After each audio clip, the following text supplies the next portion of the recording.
হারানো জাতীয় পরিচয়পত্র নতুন করে পেতে বা কোনো ভুল সংশোধন করতে এতদিন কোনো টাকা লাগতো না, কিন্তু ১ সেপ্টেম্বর থেকে এর জন্য ফি ঠিক করেছে নির্বাচন কমিশন।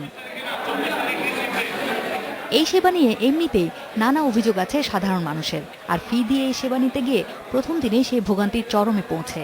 জাতীয় পরিচয়পত্র অনুবিভাগের মাত্র ২০০ গজ দূরের সোনালী ব্যাংকের এই শাখায় গিয়ে সকালে কেউই ফি জমা দিতে পারেননি।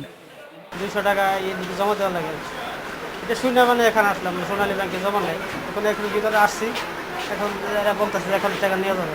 ওরা এখানে বলতেছে আমরা ফার্স্টে জানাই নাই, ব্যাংকে জানাই নাই, বিষয়টা জানাই নাই, এখন জানাইছি আপনি আবার যান।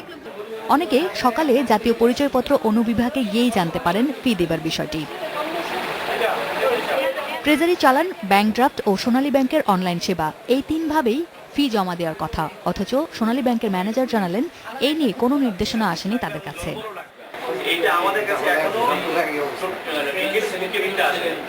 অবশ্য দুপুর নাগাদ জানা গেল আপাতত সোনালী ব্যাংকের ট্রেজারি শাখাগুলোতে এই ফি জমা দেওয়া যাবে। ১ সেপ্টেম্বর থেকে ফি এর মাধ্যমে যে জাতীয় পরিচয়পত্র সংশোধন করতে হবে সেই সিদ্ধান্ত ১২ ফেব্রুয়ারির এই গেজেটের মাধ্যমে জানানো হয়, কিন্তু গত ৬ মাসেও ব্যাংকগুলোর কাছে সেই নির্দেশনা পৌঁছায়নি, যার ফলে আজ দিনের শুরুতেই ভোগান্তিতে পড়তে হয় সাধারণ মানুষকে। এমনকি দেশের বিভিন্ন জেলা থেকে যে ভুক্তভোগীরা আজ এখানে এসেছিলেন জাতীয় পরিচয়পত্র ঠিক করতে, তাদেরকেও আজ ফিরে যেতে হয়েছে নিজ নিজ থানায় এই সংশোধনী কাজগুলো করবার জন্য। প্রথম দিনের এসব সমন্বয়হীনতা ও অব্যবস্থাপনা নিয়ে নির্বাচন কমিশন আনুষ্ঠানিকভাবে কিছু বলতে রাজি হয়নি। তারা বলছেন শুরুতে এমনটা হতেই পারে। হারানো পরিচয়পত্র তুলতে ২০০ টাকা আর নবায়ন করতে লাগবে ১০০ টাকা। এছাড়া পরিচয়পত্র সংশোধন করতে ২০০ টাকা আর তথ্য সংশোধন করতে লাগবে ১০০ টাকা। আসমামিতা, ইন্ডিপেন্ডেন্ট নিউজ, ঢাকা।